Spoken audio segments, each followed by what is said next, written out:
Selamat pagi anak-anak. Hari ini kita akan mendengarkan firman Tuhan. Tetapi sebelumnya kita akan memuji nama Tuhan yang berjudul Ku Mau Sepertimu Yesus.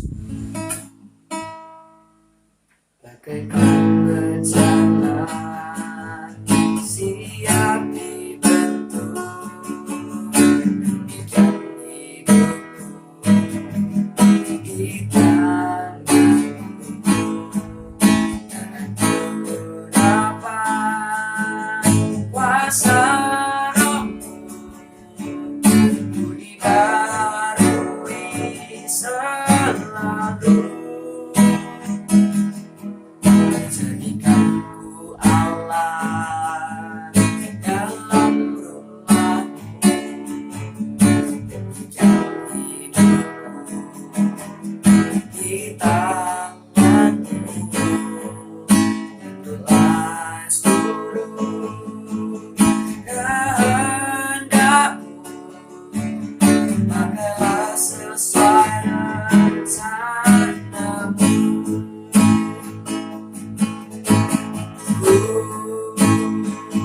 Mau sepertimu Yesus,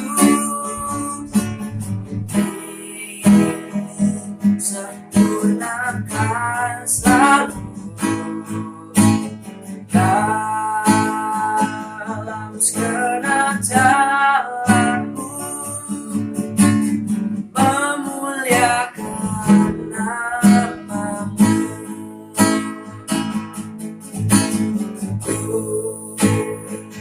Mau sepertimu Yesus,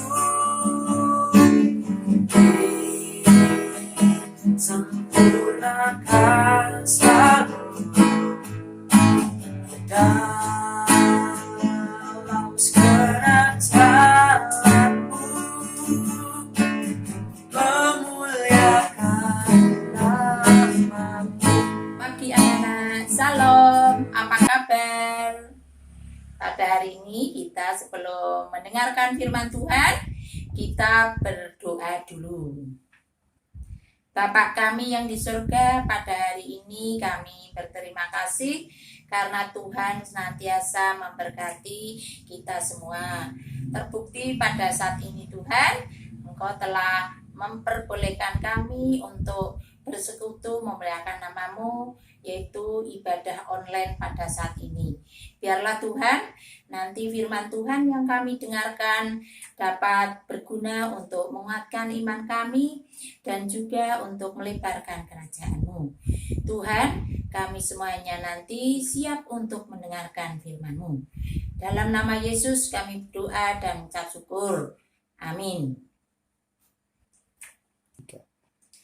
Pada hari ini kita akan mendengarkan firman Tuhan yang kami ambilkan dari 1 Korintus 15 ayat 29 sampai 34. Anak-anak boleh membaca, buka Alkitabnya. Mari kita baca bersama-sama dari 1 Korintus 15 ayat 29 sampai 34. Demikian firman Tuhan. Jika tidak demikian, apakah faedahnya perbuatan orang-orang yang dibaptis bagi orang mati? Kalau orang mati semua sekali tidak dibangkitkan, mengapa mereka mau dibaptis bagi orang-orang yang telah meninggal? Dan kami juga, mengapakah kami setiap saat membawa diri kami ke dalam bahaya? Saudara-saudara, tiap-tiap hari aku berhadapan dengan maut demi kebahagiaanku akan kamu dalam Kristus Yesus Tuhan kita. Aku katakan bahwa hal ini benar. Kalau hanya berdasarkan pertimbangan-pertimbangan manusia saja, aku telah berjuang melawan binatang buas di Efesus. Apakah gunanya hal itu bagiku? Jika orang mati tidak dibangkitkan, maka marilah kita makan dan minum, sebab besok kita mati. Janganlah kamu sesat, bergaulah yang buruk, merusakkan kebiasaan yang baik. Sadarlah kembali sebaik-baiknya, dan jangan berbuat dosa lagi. Ada di antara kamu yang tidak mengenal Allah. Hal ini kukatakan supaya kamu merasa malu. Nas yang kami renungkan hari ini, anak-anak boleh lihat nanti pada ayat yang ke-33. Terus kita baca bersama-sama. Nas 1 Korintus 15 ayatnya ke-33. Bergaulah yang buruk, merusakkan kebiasaan yang baik. Pada hari ini kita beri tema renungan atau ibadah pada pagi hari ini adalah 2 anak kembar. Itu temanya. Ini ada sebuah film, anak-anak. Cerita film menceritakan tentang anak kembar. Ya. Kedua anak itu berbeda sifat, masing-masing itu berbeda. Suatu ketika si kembar itu, salah satunya dari mereka itu diculik oleh penjahat. Tahu anak-anak ya penjahat seperti apa? Nah, penjahat itu menculiknya di para penjahat. Anak-anak itu dilatih ya tadi. Yang tadi kembar di 1 itu diculik, terus dilatih anak-anak untuk menjadi penjahat. Tak heran ketika tumbuh besar, anak tadi tumbuh dewasa, ia menjadi penjahat yang sangat ditakuti oleh masyarakat. Kemanapun ia pergi, selalu melakukan perusakan anak-anak. Nah, itu anak yang satunya. Tetapi satunya lagi, tadi kan ada 2 anak kembar ya. Satunya lagi adalah, sementara saudara yang satu ini adalah di rumah bersama orang tuanya. Dia dididik oleh orang tuanya dengan cara yang disiplin, yang selalu mentaati peraturan orang tua. Itu didikan dari orang tua. Terus ini anak ini adalah tumbuh dewasa juga. Lah itu dengan berbudi pekerti yang baik. Ya. Anak ini mempunyai cita-cita. Seperti kalian mungkin punya cita-cita. Nah, ini juga mempunyai cita-cita. Karena dari didikan orang tua itu sudah disiplin, sudah sopan santun juga, sudah yang lain menghormati ya orang tua maupun orang yang lebih tua. Hal ini anak ini adalah punya cita-cita untuk menjadi polisi anak-anak. Siapa yang ingin jadi polisi? Ya, itu nanti kalian harus disiplin. Ya, seperti anak yang tadi yang diceritakan. Nah, itu. Ini jadi polisi yang terkenal dan hebat anak-anak. Ini cita-citanya. Nah, suatu hari ada gerombolan penjahat menyerbu kota. Ya. Rakyat jadi panik anak-anak. Tadi si penjahat, ya gerombolan penjahat itu menyerbu kota. Ya, di situ ada juga polisi, akhirnya panik ya. Panik karena tadi mungkin tidak persiapan. Itu tiba-tiba datang. Ya, pembawa penjahatnya menyerbu kota itu datang tiba-tiba. Polisi segera datang untuk melindungi mereka. Terjadi baku baku tembak dor-dor itu ya. Banyak korban berjatuhan dan penjahat tadi ya, penjahat yaitu yang dari gerombolan tadi itu terus dari pihak polisi maupun penjahat. Jadi tadi baku hantamnya dari gerombolan penjahat dan gerombolan polisi, anak-anak bawa terus dar ya, pakai baku hantam itu mungkin dengan tidak hanya dengan senjata tetapi dengan badan ya, dengan tangan ya. Itu terus terjadi juga di sini ya, banyak korban yang berjatuhan itu anak-anak tadi ya. Si polisi itu yang bijak itu yang baik, yang disiplin, itu tidak ingin ada korban lebih banyak lagi.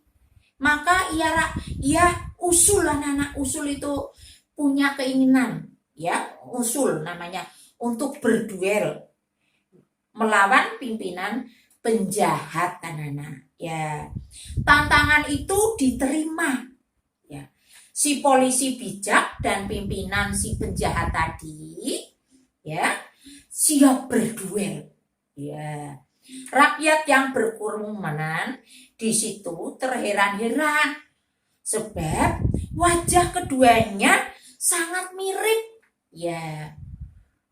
Tadi ya banyak berkerumun orang-orang yang melihat, loh kok wajahnya mirip ya antara polisi dengan si penjahat. Nah, terus memang itu mereka adalah bersaudara anak-anak ya. Kebetulan ayah mereka juga hadir di situ. Tadi di samping banyak orang-orang yang melihatnya dan juga ayahnya melihat atau hadir ya. Sang ayah melihat bahwa pimpinan penjahat itu membawa boneka. Boneka apa, anak-anak? Siapa yang punya boneka, anak-anak? Ya, anak-anak, siapa tadi yang punya boneka? Tadi ayahnya melihat boneka yang dibawa oleh penjahat. Coba boneka apa? Lah itu boneka kera, anak-anak. Lah, setelah melihat boneka kesayangan anak-anak tadi, yaitu si kembar itu, khususnya si penjahat itu membawa boneka ya. Terus ketika masih kecil, anak-anak ya, boneka itu kan biasanya anak-anak masih kecil ya, seusia kalian itu dibawanya ya. Terus ayahnya melihat ya. Terus di sini maka sang ayah segera maju menjadi penengah mereka, anak-anak ya, maju. Terus ia menceritakan apa sih yang sebenarnya terjadi ya. Si penjahat jadi sadar, anak-anak. Akhirnya ia rela menyerahkan diri. Tadi dari ada seorang ayah, anak-anak, yang melihat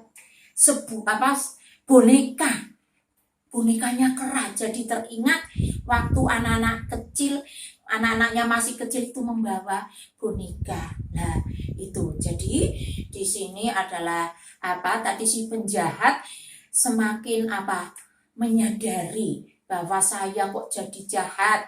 Lah akhirnya ia rela menyerahkan diri ke berwajibnya. Maksudnya di sini ya, anak-anak ya. Dari kisah itu, anak-anak, yang diajarkan bahwa pergaulan yang buruk bisa merusakkan kebiasaan yang baik. Ya, pergaulan yang buruk bisa merusakkan kebaikan yang baik. Maka mari anak-anak kita berusaha membiasakan diri membangun pergaulan yang baik. Ya, itu anak-anak. Jadi firman Tuhan hari ini anak-anak diajak untuk bergaulah dengan orang yang baik supaya kamu juga akan diberkati oleh Tuhan. Amin. Ya, anak-anak, kita berdoa supaya firman ini bisa kita terapkan dalam kehidupan kami sehari-hari. Bapak kami kembali menghadap-Mu untuk mengucapkan terima kasih bahwa Tuhan telah memperbolehkan kami untuk mendengarkan sedikit dari firman-Mu. Biarlah Tuhan firman yang sangat indah ini dapat berguna untuk kita semuanya. Terutama Tuhan, ajarilah kami untuk bisa bergaul dengan sesama kami, dengan saudara kami yang baik. Sehingga pergaulan yang baik ini akan bisa membawa kami suatu persaudaraan yang baik dan damai di dalam hati kami masing-masing. Sehingga firman ini nanti bisa kita terapkan dalam kehidupan sehari-hari. Kami serahkan Tuhan, doa ini ke dalam tangan Tuhan. Dalam nama Yesus kami berdoa dan mengucap syukur. Amin.